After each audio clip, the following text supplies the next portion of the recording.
রাজধানীর শাপলা চত্বরে হত্যাকাণ্ডের কালো দিন আজ।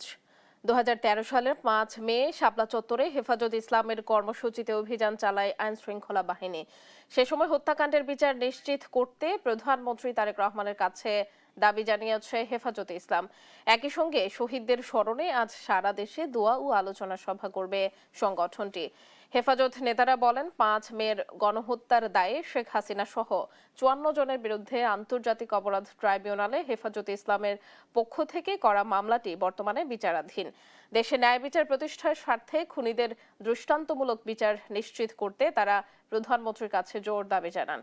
২০১৩ সালের ৫ মে গণহত্যার প্রতিবাদে সবাই মাঠে নামলে ২০২৪ সালের জুলাইয়ের বড় হত্যাকাণ্ড দেখতে হতো না বলেও বিবৃতিতে বলা হয়। এদিকে গত রোববার আন্তর্জাতিক অপরাধ ট্রাইব্যুনালের চিফ প্রসিকিউটর মোহাম্মদ আমিনুল ইসলাম জানিয়েছেন, শাপলা চত্বর হত্যাকাণ্ডে শুধু ঢাকাতেই ৩২ জনকে হত্যার প্রমাণ পেয়েছে তদন্ত কমিশন।